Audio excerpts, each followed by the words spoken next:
अंदर अनुरूप में समाया हुआ देखा, उसने उसको विष्णु कह दिया। अलग अलग दृष्टिकोण से देखने पर उसके अलग अलग नाम दिए गए, लेकिन सभी राम और नाम और रूपों को ध्यान और भजन में यदि गला दिया जाए, साधना की अग्नि में जला दिया जाए, तो तब जो तत्व बचता है उस तत्व को केवल परम पुरुष परमात्मा कहते हैं, ईश्वर कहते हैं। इसके अलावा उसका कोई नाम नहीं होता है। सबको गला करके बचेगा क्या? सोना। कबीर साहब कहते कि ठीक उसी प्रकार से अलग अलग जगह पर उस आभूषण को पहनने के कारण उस आभूषणों का नाम तो अलग अलग होगा, लेकिन सबको मिला करके और गला करके जब बचाया जाएगा तो सब नाम और रूप खत्म हो जाएगा और केवल एक सोना बच जाएगा। उसी तरह से अलग अलग दृष्टिकोणों से देखने पर तो नाम अनेक अनेक, जिसने रमण करने के दृष्टिकोण से देखा उसने राम कह दिया, जिसने कर्षण करने की दृष्टि से देखा उसने कृष्ण कह दिया, जिसने बृहत्वात् ब्रह्म के दृष्टिकोण से देखा उसने ब्रह्म कर दिया, जिसने शक्ति के रूप में देखा उसको उसने दुर्गा काली कह दिया, जिसने कल्याण स्वरूप अवस्था में देखा उसे शिव कह दिया, जिसने सब सारा नाम रूप गल करके खत्म हो जाता है। बस एक चीज बचता है, और जहां एक बचता है उसमें झगड़ने की जरूरत नहीं पड़ती। साहब कहते हैं कि मैं तुम्हें अपने उस जगह पर उस स्थिति पे लाना चाहता हूं जहां पर तुम्हारा सारा द्वंद्व खत्म हो जाए, द्वैत खत्म हो जाए और आपस का झगड़ा खत्म हो जाए। भाई रे दुई जगदीश कहां से आया, कहू कौन है बोरा आया, अलग अलग बता करके बोराना माने पगला देना। तुम्हारे दिमाग को किसने भ्रष्ट कर दिया कि तू पागल होकर के लड़ रहा है? क्यों एक दूसरे को नीचा दिखा रहा है? परम तत्व एक है, लेकिन अनेक देखने का वजह यह है कि हम अभी संपूर्णता से नहीं देखे। समझे की गति एक है, जिन समझा सब ठो। सब मन चारों तरफ से सर्वांगीण तरीके से जिसने समझ लिया उसको वह परम तत्व एक दिखाई दिया, और जिसने सर्वांगीण नहीं समझा, एक पक्ष को समझा, तो फिर तो अनेक दिखाई देगा। कैसे? तो जैन परंपरा में एक कहानी कही जाती है, भगवान महावीर की परंपरा में एक कहानी कही जाती है। वो कहानी क्या है कि एक जगह 5 सूरदास जी, सूरदास माने जो जिसके पास आंख नहीं, उसको सूरदास जी, वैसे पहले उसको अंधा कहा जाता था, लेकिन सूरदास जी महाराज चूंकि नेत्रहीन थे और इतने वो प्रचलित हुए पूरे जगत में, जिसकी गुरु स्थान में आप और हम लोग बैठे हुए, जगत गुरु वल्लभाचार्य, उन्हीं के शिष्य थे ना सूरदास जी महाराज। कृष्ण भक्ति के प्रचार के निमित्त इस पूरे धरती पर, भारतवर्ष की धरती पर सबसे पहला संकल्प वल्लभाचार्य जी ही लिए थे ना। हालांकि इनका वो संकल्प पूरा नहीं हो पाया, योजना ही केवल बनाए थे। योजना बनाते बनाते पता नहीं शरीर छूट गया होगा। अब फिर उनके जो शिष्य थे, शिष्य भी थे और पुत्र भी थे। नाम क्या था उनका? विट्ठलनाथ। आप लोग इलाके के हैं तो जानते ज्यादा होंगे। वैसे भी नियम यह कहा जाता है कि नानी के सामने में ननिहाल की चौहद्दी नहीं बताना चाहिए।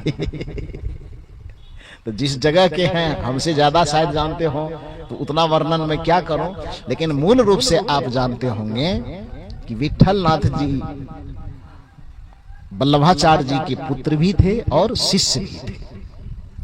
तो आगे चल करके वल्लभाचार्य जी यह चाहते थे कि कृष्ण भक्ति का खूब प्रचार हो पूरे भारत की भूमि पे या पूरे विश्व ब्रह्मांड में प्रचार हो।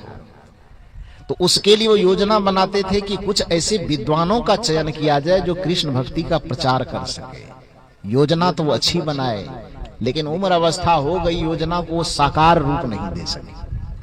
तो उन्हीं के शरण में रहने वाले जो उनके शरीर संबंध से पुत्र भी थे और ज्ञान संबंध से शिष्य थे, योग्य शिष्य थे, नाम था उनका विट्ठलनाथ जी। जब जगतगुरु वल्लभाचार्य जी का शरीर छूट गया तो अब उस गद्दी का भार, उस परंपरा का भार जो है वो किसके कांधे पे आया? विट्ठलनाथ जी के कांधे पे। तो विट्ठलनाथ जी सोचे कि हमारे गुरु, हमारे पिताजी जो योजना बना के गए और उस योजना को वो साकार नहीं कर पाए, तो उस योजना को हम साकार करेंगे। और वो साकार करने के निमित्त 8 प्रसिद्ध कवियों का उन्होंने चयन किया।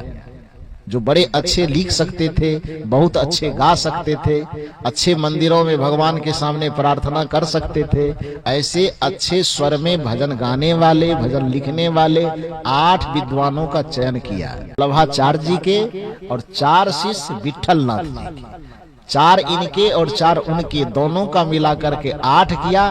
और उस कवियों की परंपरा का नाम उन्होंने रखा अष्टछाप। क्या नाम रखा? अष्टछाप। तो उन्हीं 8 कवियों की परंपरा में सूरदास जी महाराज जो वल्लभाचार्य जी के शिष्य थे, उस सूरदास जी को भी रखा गया। कविता की रचना, भजन की रचना, पदों की रचना तो 8 ने अपने अपने तरीके से किया, लेकिन उसमें सबसे ज्यादा प्रचलित जिनका पद हुआ पूरे दुनिया में, वो किनका हुआ? वो सूरदास जी का। तो चूंकि वो नेत्रहीन थे और इतने अच्छे संत हो गए, इतने अच्छे कवि हो गए कि उनके नाम से बाकी जितने अब आंख वाले नहीं होते, तो सबको लोग उन्हीं के आदर से उनको ही आदर देना शुरू किया, और सबको क्या कहा जाने लगा? सूरदास जी। तो मूल रूप से जो मैं ये जैन कथा कह रहा था कि जैन परंपरा में एक कथा प्रचलित है कि 5 सूरदास जी जा रहे थे रास्ते से, अचानक उसके बगल से एक हाथी गुजरी, और हाथी के गले में बड़ी घंटी बंधी हुई थी। तो घंटी जोड़ जोड़ की जो आवाज कर रही थी, बगल से हाथी गुजर रही थी और घंटी की आवाज टनर टनर कर रही थी। तो उसके 5 जो सूरदास जी बगल से जा रहे थे, तो 5 लोगों ने पूछा कि आखिर क्या जा रहे, घंटी कैसे बज रही है? तो जो उसके साथ में कोई आंख वाले जाते होंगे, उसने कहा कि बगल से हाथी गुजर रही है। तो सबने कहा कि हाथी, वो तो हम लोग कभी देखे नहीं, केवल सुने हैं हाथी के बारे में। अब संजोग ऐसा है कि बगल से गुजर ही रही है, तो थोड़ा हम देख लेते तो बड़ा अच्छा होता। अब देखने का काम कहां से होता है? कान से? बिहार में आंख से होता है। अब यहां बताइए आप लोग। देखने का काम आंख से। संजोग ऐसा है कि 5 के पास आंख नहीं है, फिर भी वो कह रहे कि हाथी होता कैसा भाई, अनुभव तो करने दो। तो जो आंख वाले थे उसको थोड़ी दया आ गई, कहा अच्छा ठीक है। हाथी वाले को पुकारे, भैया हाथी थोड़ा बगल में खड़ा करना जरा सा। तो हाथी को खड़ा करवाया। अब 5 को कहा जाइए, भर मन एकदम देख लीजिए। तो देखने वाला जो ओरिजिनल चीज है वो तो गायब है, तो केवल महसूस कर सकता है उसको। तो महसूस करने के लिए गया और हाथी को बढ़िया से टटोल टटोल करके देख रहा है। तो हाथ से टटोलने पर एक एक अंग, हाथी का एक एक अंग किसी को पकड़ाया। तो कहा यह जाता है कि 5 हाथी को चारों तरफ से हसोद करके, देख करके, छू करके महसूस किया और गदगद हो गया कि आज हमने हाथी देख लिया। हाथी चली गई।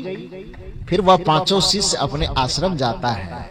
आज बड़ा उमंग के साथ खुशी खुशी उछल करके जैसे आश्रम प्रवेश किए, तो गुरुजी सिंहासन पर बैठे थे। गुरुजी के पास जाके कहते, गुरुजी आज गजब हो गया। कहा क्या हुआ? रास्ते में आ रहे थे, बहुत दिन से हाथी का नाम सुने थे, आज पहली बार बगल से हाथी गुजर रही थी, हम 5 ने उसे देखा। गुरुजी ने कहा बेटा कैसा था हाथी, थोड़ा हमें भी बताओ। झगड़ा शुरू हो गया। कहीं कबीर ते बीच की बल कहीं और की, और झगड़ा शुरू हो गया। झगड़ा किस मामले में शुरू हुआ? एक ने कहा गुरुजी मैं बताऊं पहले। कहा हाँ ठीक है बताओ। तो जिसने पहले बताया कहा गुरुजी हाथी मोटे खंभे के जैसा होता है। दूसरा आदमी जो बगल से सुन रहा था, कैसा बेवकूफ है जी, तुम कहते हो हमने हाथी देखा, हाथी मोटा खंभा के जैसे कैसे हो सकता है? तब का हम देखे हैं एकदम ओरिजिनल हाथी, एकदम मोटी रस्सी के जैसा होता है। दूसरे ने कहा तुम्हारा भी दिमाग खराब है, ना हाथी मोटे खंभे के जैसा होता है, ना हाथी मोटी रस्सी के जैसा होता है। तब का हाथी जो होता है वो सूप के जैसा होता है। सूप समझते हैं ना? सुपा, सुपा बोलते हैं। तो सुपा या सूप जो भी कहिए, उसके तरह, उसके जैसा होता है। चौथे ने कहा कि तुम सब लोगों का दिमाग भ्रष्ट हो गया है क्या जी? कोई बता रहा है खंभे की तरह, कोई बता रहा रस्सी की तरह, कोई बता रहा सुपा की तरह। ऐसा थोड़े होता है का तब का हाथी एकदम मसाला कूटने वाला मूसल के तरह होता है, वो दांत पकड़ा होगा वो। किसी ने कहा ना हाथी एकदम पहाड़ की तरह होता है, वो पूरे उस पीठ को हंसोत लिया होगा। और अलग अलग कहने के कारण आपस में एक दूसरे को ताना मार रहा है कि तुम्हारा दिमाग खराब, हाथी ऐसा हो तो हमने ऐसा देखा। वस्तुतः क्या उन पांचों ने हाथी को देखा था, लेकिन हाथी के एक एक अंग को देखा था। जिसने हाथी के पैर को अनुभव किया वो कह रहा है कि हाथी मोटे खंभे के तरह है। जिसने हाथी के पूंछ को अनुभव किया, महसूस किया, स्पर्श किया, उसे वो कह रहा, दावा ठोक रहा है कि नहीं हाथी मोटी रस्सी के जैसा ही था। जिसने दांत को छुआ था वो कहता कि मसाला कूटने वाला मूसल की तरह था। जिसने उसके पीठ को छुआ वो कह रहा है कि नहीं हाथी तो बिल्कुल पहाड़ की तरह, पत्थर की तरह है। जिसने कान को छुआ वो कह रहा है कि नहीं हाथी सूप की तरह है। वस्तुतः वो गलत नहीं कह रहा है, उसकी जिद, उसका अड़ जाना वो भी गलत नहीं है, लेकिन गलत इस मामले में है कि बेचारे के पास अपनी दृष्टि नहीं है। कदाचित यदि उसकी दृष्टि होती और संपूर्ण हाथी को वो समझ पाता तो संपूर्ण हाथी को समझने के बाद फिर खंभा या पैर या दांत या पूंछ के बीच में झगड़ता नहीं, बल्कि हाथी का जो वास्तविक चित्र होता उसका ऐसा वर्णन करता कि जिसमें मतभेद नहीं होता और सब में प्रेम बना रहता। लेकिन आंख है ही नहीं तो लड़ाई तो होना स्वाभाविक है, क्योंकि सबका दावा सही है। पैर छुआ तो बेचारा ठीक ही तो कह रहा है, कान छुआ तो सूप के जैसा तो लग ही रहा है, दांत छुआ तो मसाला कूटने वाला तो लग ही रहा है, पैर छुआ तो सच ही तो कह रहा है कि वो खंभा के जैसा लग रहा है। तो उनके बात में सच्चाई होते हुए भी वह पूर्ण सच्चाई नहीं है, वह आंशिक सच्चाई है।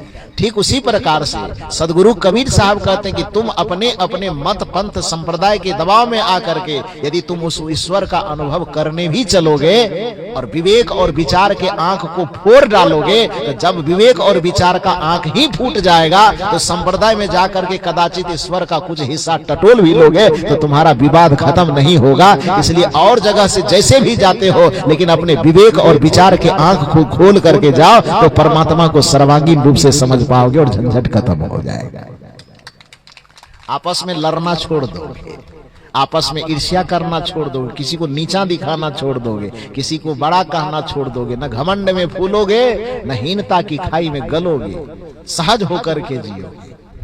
जो यह कहता है कि मेरा वाला बड़ा तुम्हारा वाला छोटा, मेरा वाला महान तुम्हारा वाला नीचा, समझ लीजिए कि वो व्यक्ति चित्त से बहुत क्रांत परेशान है, चित्त पे वो दबाव झेल रहा है, वो साधना नहीं किया है, भक्ति उसके जीवन में नहीं उतर पाई है। हाँ भक्ति का बोलबाला नाम गाम खूब है, उसका अलग बात है, लेकिन उसका थर्मामीटर यही है कि यदि आपको एक चीज अनेक दिखाई दे रहा है तो दर्शन यह कहता है कि उसके आंख पर क्या होगा, दबाव होगा। बिना दबाव के आंख से देखने पर एक जो होगा तो वो एक ही दिखाई देगा।